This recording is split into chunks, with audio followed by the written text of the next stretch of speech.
Olá pessoal do Onconews, o meu nome é Márcio De Biasi, eu sou médico oncologista, trabalho no BIG, Breast International Group, em Bruxelas, na Bélgica.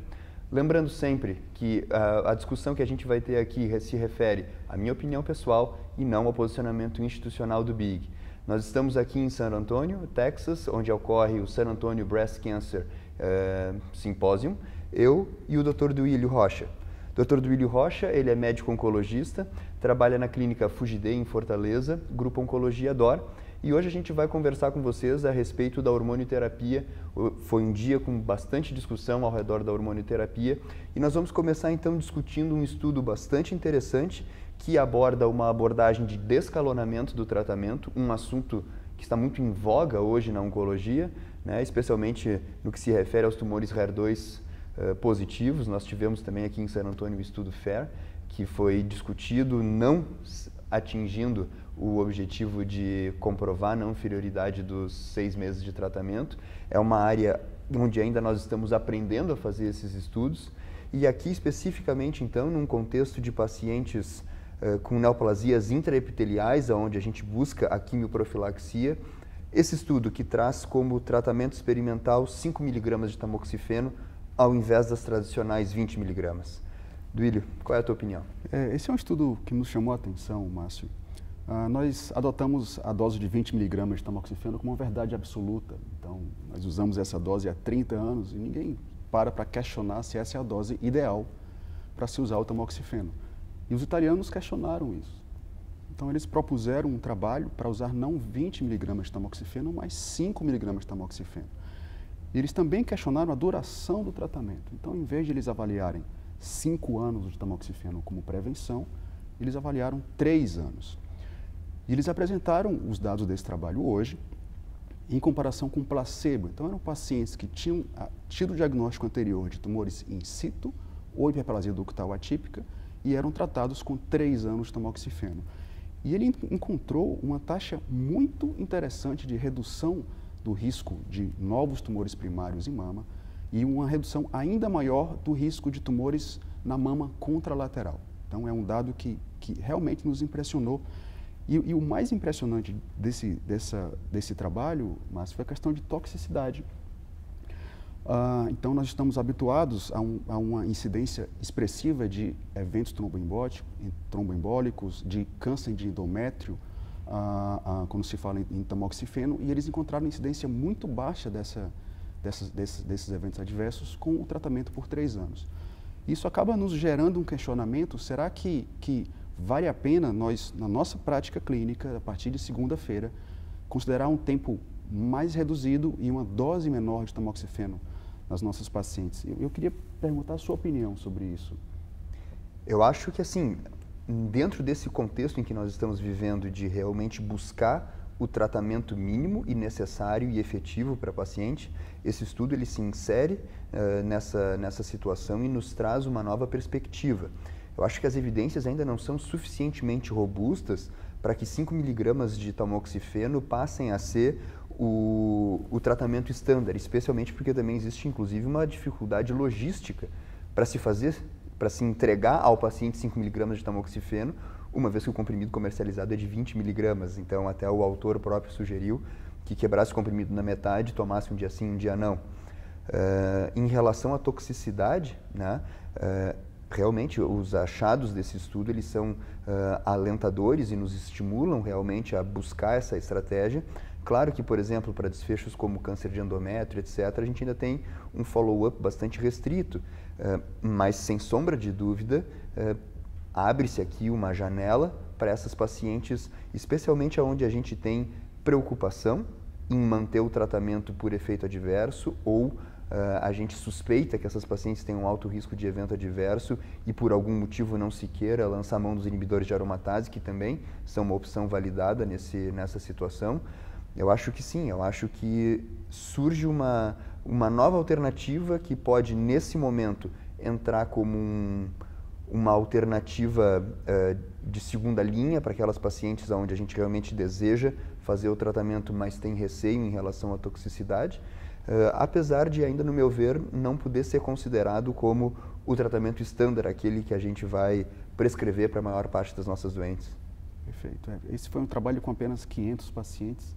Nós temos um corpo de evidência muito mais robusto para a dose de 20 miligramas. Mas, ao mesmo tempo, esse é um estudo que me estimulou a considerar isso em casos bem selecionados. Então, por exemplo, um paciente que tem toxicidade sexual ao tamoxifeno na dose de 20 miligramas. O estudo mostrou que não há diferença entre 5 miligramas por dia e placebo, em termos de dispareunia, em termos de ressecamento vaginal. Então, eu entendo que substituir a dose de 20 por uma dose de 5 miligramas nesses casos selecionados pode ser uma boa alternativa. Ao mesmo tempo que o paciente que tem toxicidade após 3 anos, em casos selecionados, eu me sinto confortável após esse estudo de descontinuar o tamoxifeno e considerar a paciente já suficientemente protegida em relação a novos eventos relacionados ao câncer de mama. Sem dúvida, eu concordo inteiramente com a tua perspectiva, né? A gente abre uma nova janela aqui de intervenção para essas pacientes que fogem um pouco do comum nesse contexto da quimioprofilaxia. E uma última observação sobre esse trabalho, os autores consideraram a ideia de usar 10 miligramas, existe o comprimido de 10 miligramas, em dias alternados. Se isso é igual a usar 5 miligramas diariamente, nós não temos essa resposta. Então, como a gente vai fazer isso na prática, já que não existe comprimido de 5 miligramas, acaba sendo uma inquietação a mais. Talvez 10 miligramas em dias alternados seja razoável, os italianos têm uma experiência retrospectiva interessante sobre isso. Mas se isso é tão bom quanto 5 miligramas diariamente, nós não temos como responder. Muito bem. Esse foi um primeiro trabalho que realmente causou impacto aqui em San Antônio. E eu queria perguntar a você a sua impressão sobre um segundo trabalho, que na verdade é uma atualização com dados adicionais, sobre o alpelisib, o estudo SOLAR-1. Marcos. O estudo SOLAR-1, ele realmente nos traz uma nova estratégia dentro daquilo que a gente considera a hormonioterapia. Então, nós tínhamos tamoxifeno, depois inibidores de aromatase, depois inibidor fulvestranto e inibidor de aromatase associados aos inibidores CDK4 e CDK6, e surge uma nova droga que, na verdade, já se pesquisa, já se sabe há bastante tempo que a via do PI3K é uma via que induz resistência aos tumores receptor hormonal positivo, só que havia uma grande dificuldade de manejar, de transformar essa via num alvo terapêutico pelo fato da toxicidade. Outros estudos já tinham mostrado eficácia de inibidores da via PI3K, mas às custas de grande toxicidades que não eram manejáveis. Aqui no estudo SOLAR-1, a gente tem uma situação onde a adição do alpelisib ao fulvestranto em pacientes, né, isso sendo comparado a fulvestranto mais placebo, em pacientes que já haviam sido expostas ao inibidor de aromatase, conseguiu um hazard ratio impressionante, um hazard ratio de 0,65, com um intervalo de confiança de 0,5 a 0,85 e P menor do que 0,01, ou seja, não existe dúvida de que essa diferença é clinicamente significativa e significativa do ponto de vista estatístico, que nós sempre devemos considerar essas duas situações quando a gente está interpretando uma evidência, né? De que então a adição de alpelisib nesses pacientes com resistência hormonal realmente é capaz de reverter a resistência à hormonioterapia dessas pacientes. Um ponto extremamente importante para a validade externa desse estudo é que só foram incluídas pacientes que eram mutadas para PI3K. E essa mutação para PI3K, então, passa a ser um critério de inclusão, né, um critério de seleção dessas pacientes. Um ponto muito relevante, especificamente desse estudo, é que eles fizeram uma avaliação dupla dessa análise de mutação da via PI3K. Eles fizeram tanto o standard, que seria analisando o tumor primário, como por biópsia líquida.